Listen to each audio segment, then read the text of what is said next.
بسم اللہ الرحمن الرحیم الحمد للہ قاسم الجبارین مبیر الظالمین مدرکی الحاربین نکال الظالمین صریخ المستصرخین والصلاة والسلام على عبده ونبيه أمينه وصفيه حافظ سره ومبلغ رسالته الذي سمي في السماء بأحمد وفي الأرضين بأبي القاسم محمد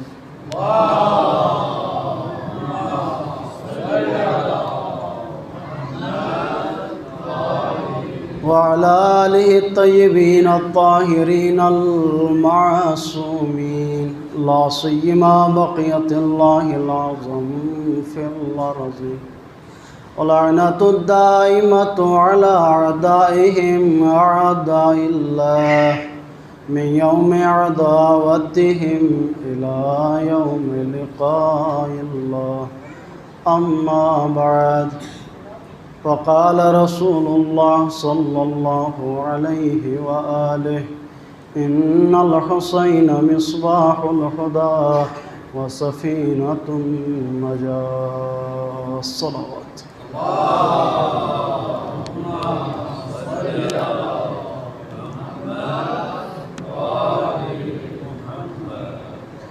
شب اربعین ہے، بہت ہی عظیم مناسبت ہے۔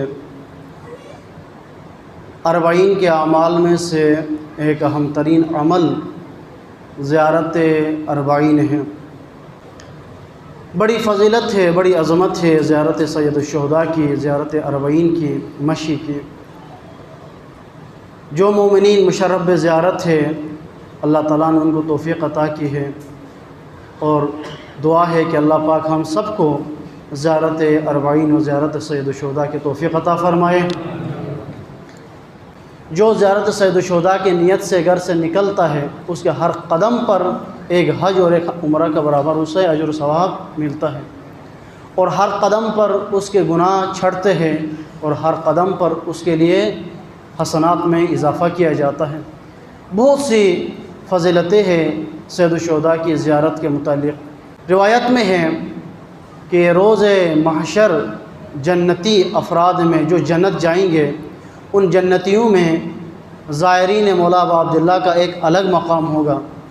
باقی جنتی بھی حسرت کریں گے کہ کاش ہم دنیا میں سید الشہداء کی زیارت کرتے، آج ہمیں یہ مقام نصیب ہوتا۔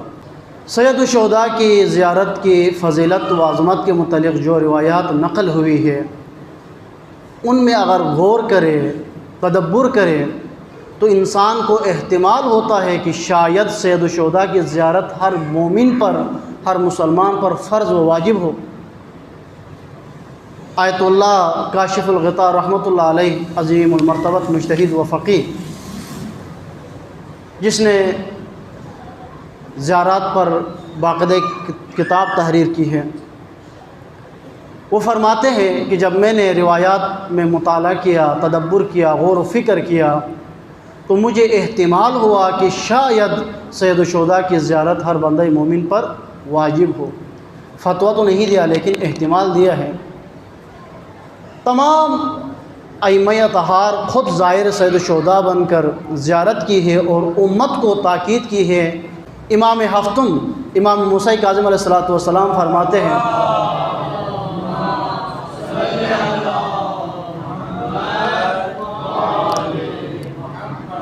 امام ہفتم فرماتے ہیں ادنا ما یصاب زائر بہ ابا عبداللہ، ہمارے جد مولا حسین مولا ابا عبداللہ کے زائر کو جو کم ترین اجر و ثواب ملتا ہے، ان یغفر لہ،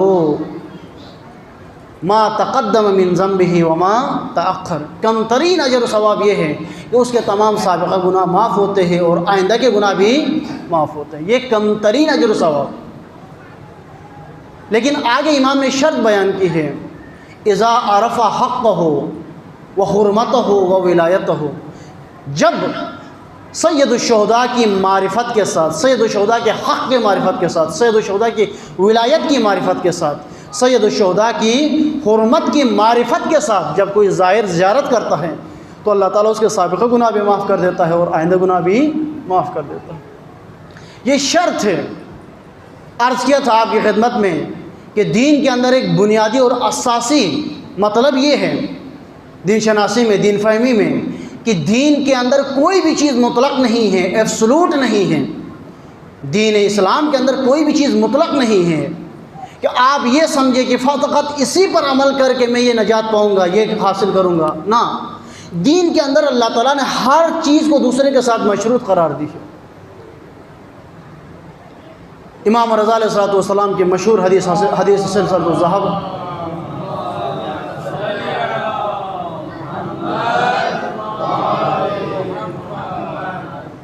امام نے فرمایا کہ یہ حدیث سلسلۃ الذہب ہے، حدیث قدسی اللہ تعالیٰ سے نقل ہوئی ہے۔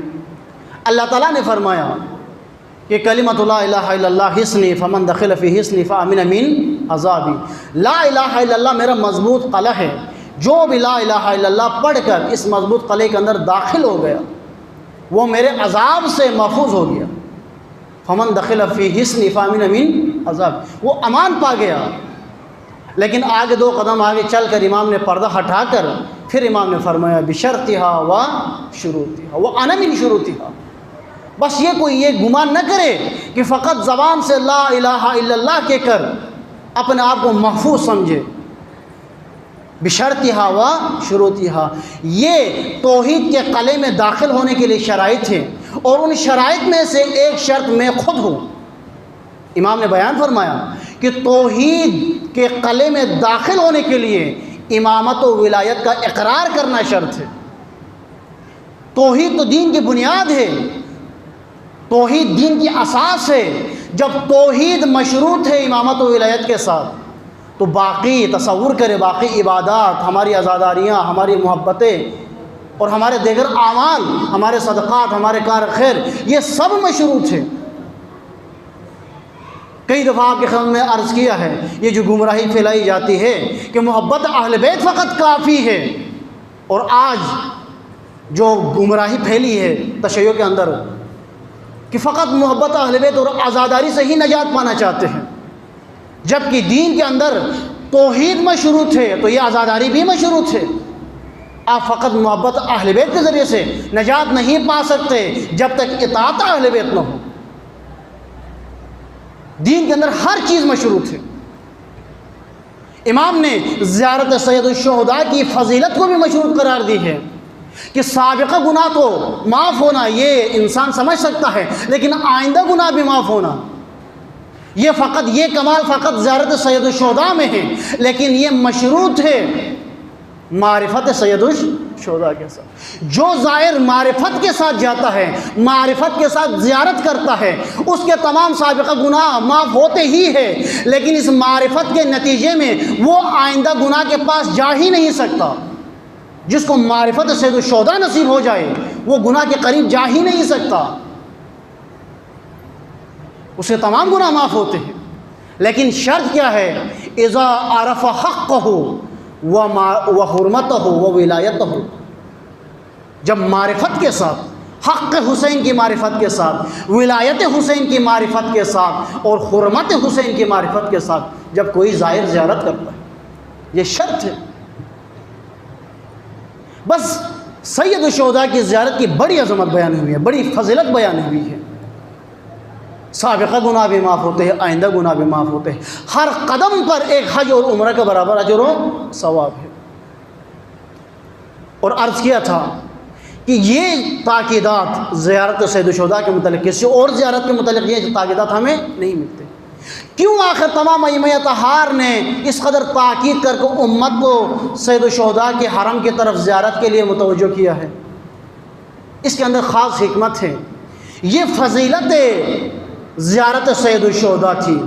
اب حکمت زیارت سید الشہداء و فلسفہ زیارت سید الشہداء یہ ہے کہ یہ امت آئے کربلا، یہ امت آئے مولا حسین کی اس مرقد پر، تاکہ یہاں سے امت کو کچھ دیا جائے، اور یہ امت کچھ لے کر جائے، اور کچھ لینے کے لیے معرفت شرط ہے۔ لہذا رسول اللہ نے مولا حسین کی معرفت پہلے ہی بیان کی ہے، امت کے لیے معرفت بیان کی ہے کہ یہ حسین کون ہیں۔ ان الحسین مصباح الہدی و سفینۃ النجات، حسین چراغ ہدایت ہے، وہ کشتی نجات ہے۔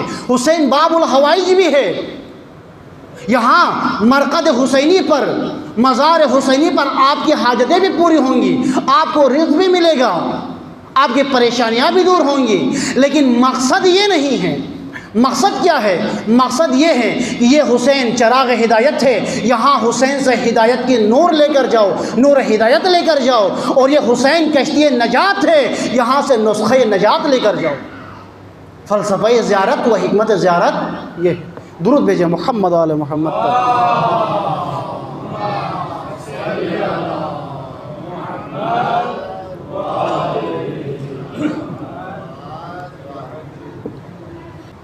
قرآن میں جا بجا حضرت موسیٰ علیہ السلام کے متعلق واقعات جا بجا ہمیں ملتے ہیں۔ یہ واقعہ قرآن میں تکراراً مختلف آیات میں ذکر ہو گیا ہے، لیکن اس آیت میں سورہ طٰہٰ کی آیت نمبر 11 اور 12 میں ارشاد باری تعالیٰ ہے، فَلَمَّا أَتَاهَا نُودِيَ يَا مُوسَىٰ، جب موسیٰ اس روشنی کے قریب آئے، اس آگ کے قریب آئے، آواز آئی، نودیہ یا موسیٰ، اے موسیٰ، انی انا ربک، میں آپ کا پروردگار ہوں، میں آپ کا رب ہوں، فاخلع نعلیک، اپنے جوتے اتارو، انک بالوادی المقدس طویٰ، آپ وادی مقدس طویٰ میں ہیں۔ آگے قرآن کی آیات سے اللہ تعالیٰ نے پوچھا، اے موسیٰ آپ کے ہاتھ میں کیا ہے؟ موسیٰ علیہ السلام نے فرمایا، میرے ہاتھ میں عصا ہے، لکڑی، جس سے موسیٰ نے وضاحت بھی کی کہ میں اسے بکریاں ہانکتا ہوں، اور اسی طرح درختوں کے پتے نیچے کر کے جانوروں کو کھلاتا ہوں۔ آیات ہے قرآن کی۔ اللہ تعالیٰ نے فرمایا کہ اس عصا کو زمین پر پھینکو۔ موسیٰ علیہ السلام نے زمین پر عصا پھینکا، عصا پھینکتے ہی ایک اژدہا بن گیا وہ عصا۔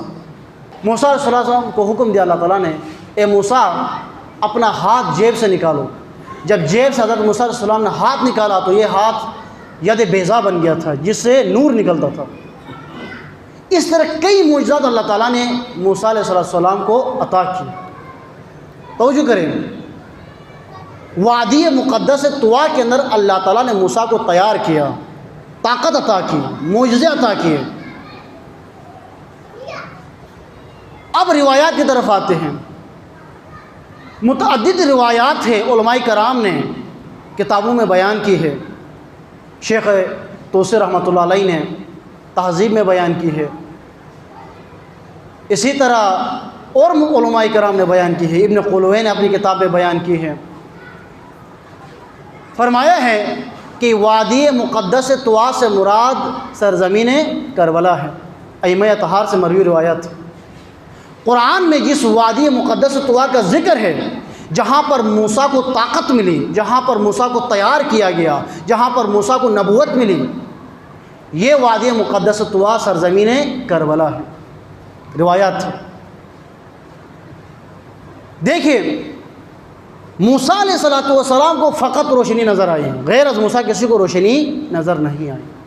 روایات کہتی ہے کہ سرزمین کربلا مقدس طویٰ ہے، مقدس طویٰ ہے۔ اس پر ایک شاہد و دلیل بھی یہی ہے کہ رسول اللہ نے فرمایا، ان الحسین مصباح الہدی، حسین چراغ ہدایت ہے۔ قیامت تک کے لیے، انسانیت و بشریت کے لیے نور و نورانیت یہاں کربلا سے ملے گی۔ جس طرح موسیٰ کو نور، موسیٰ کو نبوت، موسیٰ کو طاقت وادی مقدس طویٰ سے ملا، اسی طرح ہر زائر حسینی کو، ہر انسان کو، ہر بابصیرت انسان کو کربلا سے نورانیت ملے گی۔ اور جس طرح یہ نور و نورانیت، یہ روشنی فقط موسیٰ کو نظر آئی، غیر از موسیٰ کسی کو نظر نہیں آئی، آج بھی کربلا میں وہ چراغ ہدایت کی روشنی جو رسول اللہ نے فرمایا کہ حسین چراغ ہدایت ہے، اس چراغ ہدایت کی روشنی فقط اہل بصیرت کو نظر آتی ہے، اہل بصارت کو نظر نہیں آتی۔ بہت سے کربلا جاتے ہیں لیکن ان کو روشنی نظر نہیں آتی، وہاں سے کوئی ہدایت ان کو ملتی نہیں ہے، وہاں پر انٹرٹینمنٹ کر کے انجوائمنٹ کر کے واپس آتے ہیں، لیکن کچھ جاتے ہیں وہاں پر جا کر بدل کر آتے ہیں، جس طرح موسیٰ گئے تھے وادی مقدس طوا میں، لیکن جب واپس آئے تو کچھ اور موسیٰ بن کر آئے، نبی بن کر آئے۔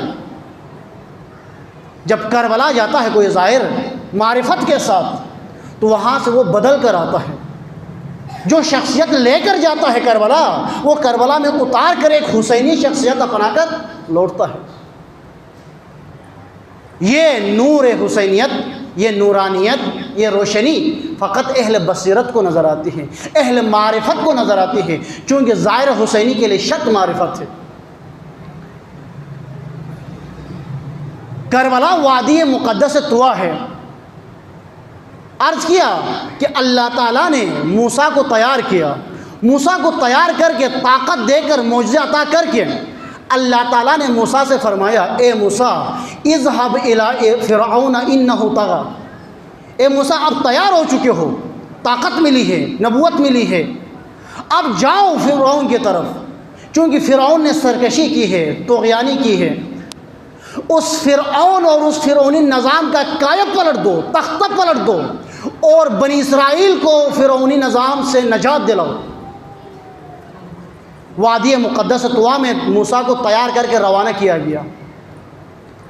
سرزمین کربلا وادی مقدس طوا ہے، یہاں پر بھی موسیٰ تیار ہوتے ہیں۔ عزیز من دیکھیں، آج کے اس اربعین سے، آج کے اس مشی سے، آج کے اس چہلم سے، آج کی زیارت سید الشہداء سے، آج کے زمانے کے طواغیت، آج کے زمانے کے فرعون، آج کے زمانے کے فرعونی نظام کیوں ڈرتا ہے؟ عالمی میڈیا پر دیکھیں، اس مشی کے خلاف، زیارت سید الشہداء کے خلاف اتنا پروپیگنڈا کیا جاتا ہے، ہر ممکن کوشش کی جاتی ہے کہ یہاں سید الشہداء کی زیارت کے لیے کوئی نہ آئے۔ آج کے زمانے کے فرعون اور آج کے زمانے کے یزیدی نظام، توجہ کرے، آج کا یزیدی نظام ڈر رہا ہے، کربلا سے ڈر رہا ہے، اس زیارت سے ڈر رہا ہے، مشی سے ڈر رہا ہے۔ کیوں؟ اس لیے توجہ کرے، آج کا یہ فرعونی نظام اور آج کے یہ فرعون آج کے اس کربلا سے، آج کے اس مقدس طوا سے اس لیے ڈرتے ہیں کہ ان کو پتہ ہے کہ مقدس طوا کے اندر موسیٰ تیار ہوتے ہیں، اور آج کے کربلا کے اندر بھی موسیٰ تیار ہوتے ہیں، جو اس زیارت کے بعد جا کر نکل کر وقت کے یزیدوں کے خلاف، وقت کے فرعونوں کے خلاف آواز حق بلند کر سکتے ہیں۔